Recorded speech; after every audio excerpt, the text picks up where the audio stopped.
Asante sana mwenyekiti kwa kunipa nafasi, na mimi sitawashukuru wana Mbeya hapa kwa sababu agano letu tuliwekea kwenye ardhi ya Mbeya.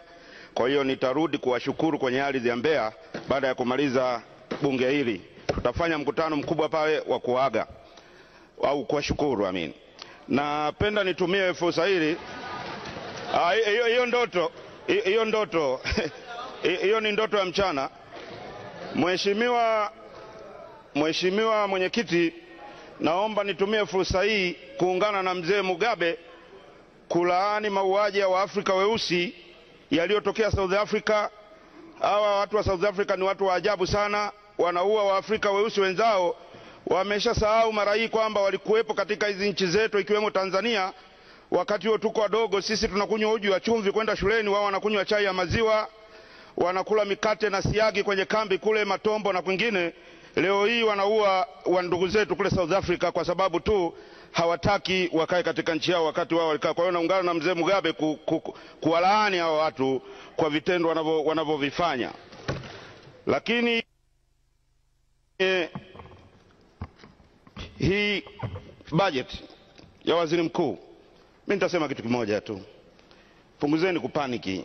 CCM, waziri mkuu amepaniki, mawaziri mepaniki, wabunge wa CCM wamepaniki, hasa wale wanaozomea wamepaniki katika kipindi hiki.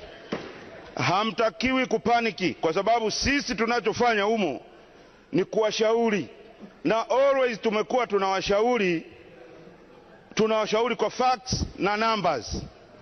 Tunawashauri kwa facts na numbers. Nakumbuka wazungu wanamsemo, wanakuambia men lie, women lie, but numbers don't lie. Kama ni moja, kama ni mbili, haipindishwi.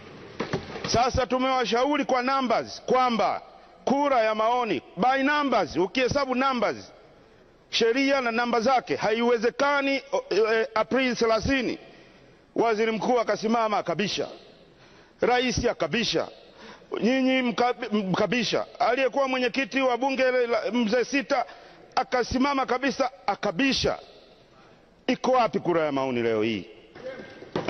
Kwa hiyo sisi tunawashauri, hatuna ugomvi na nyinyi, hatuna ugomvi na rangi ya chama chenu, tunawashauri kwa maslahi ya taifa hili by numbers.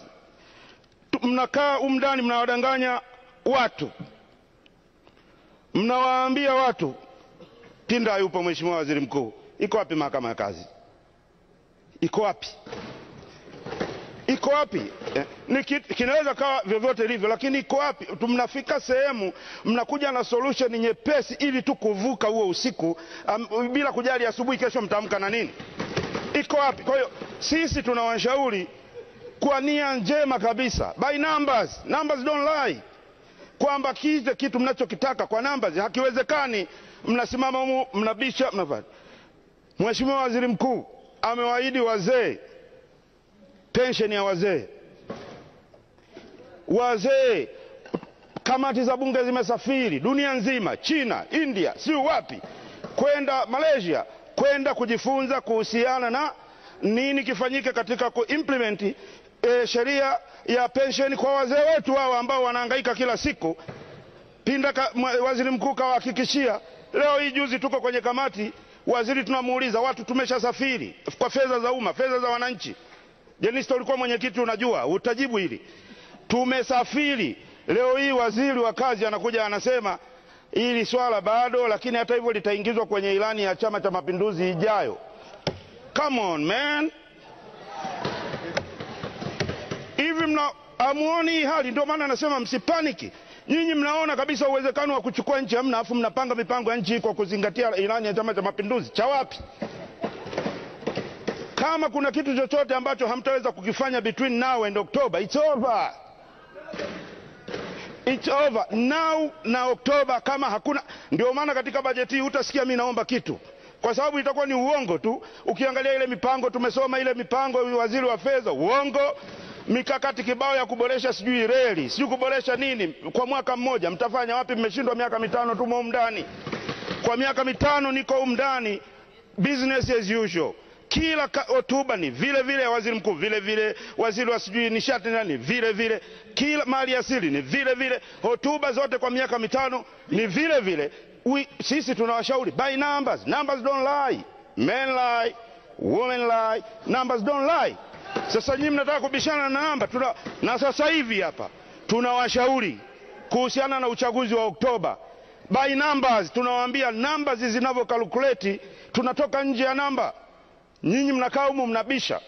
Mnaacha kuipa tume fedha, kuagiza magari kwa tume, kuwapa fedha kwa ajili ya kufanya machapisho ya maandalizi. Nyinyi mnaagiza magari ya deraya, mnaagiza magari ya polisi 700, magari ya washawasha 700. Katika hayo magari 700, 500 yaleteni Mbeya kule, sisi tunajua nini tutafanya. Mnaandaa vita dhidi ya nani? Mnaandaa vita dhidi ya nani? Wananchi wasio na silaha. Mtakuwa Nkurunziza. Haki ya Mungu nakwambia, angalia Burkina Faso, angalia Burundi. Afrika ya leo, dunia ya leo sio ile, imebadilika. Mimi nasema hivi, Oktoba ndio mwisho wenu. Njoni na magari hata 7,000, nini 700? Njoni na magari ya washawasha 7,000.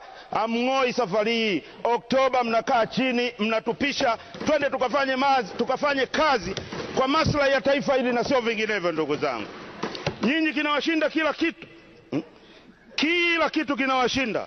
Mimi nawahimiza tu ndugu zangu Mbeya, make danadana zimekuwa nyingi. Mara tarehe 4 kujiandikisha. Niko njiani nafika Mikumi, wananipigia simu wamegailisha, nageuza kuendelea na kamati.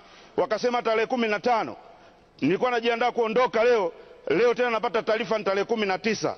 Sasa mtanengeneka mtafanya, lakini daftari itakuja na tutatoka kwa maelfu yetu kwenda kujiandikisha. Na nawaambia wana Mbeya, mkae tayari, tegeni sikio, tutapitisha PA za kufa mtu kuwatangazia kwamba tarehe ya nini. Kwa sasa hivi walivyotuambia ni 19. Msikilizeni mbunge, ni hiyo tunaifuata. Wakibadilisha tena nitawaambieni tena, hakuna kulala, tunakesha tukisubiri kujiandikisha kwa ajili ya kuang'oa hao watu. Mmeshindwa kila kitu. Kama alivyosema Wenje, watu wanadai meli, watu wanadai ndege. Mmeshindwa kujenga madawati nyinyi. Mnashindwa kushughulikia madawati, mnashindwa hata kusikiliza mawazo ya watu wanaokuja kuwasaidia kutatua swala la madawati. Juzi nilikuwa kwenye pale, kwenye maonyesho ya elimu. Nikawakuta wajasiriamali pale, wabunifu wa Kitanzania, wakanipa na brochure yao. Wana programu yao. Wao wanachotaka ni support tu ya serikali. Wanataka serikali iwape cubic meter kama 200,000 za miti. Wanunue sio bure, lakini wakiwauzia hiyo cubic meter 200,000 za miti, wao watakuwa wanaipa serikali madawati bure 75,000 kwa mwaka. Bure madawati 75,000 ambayo yangegharimu bilioni 9.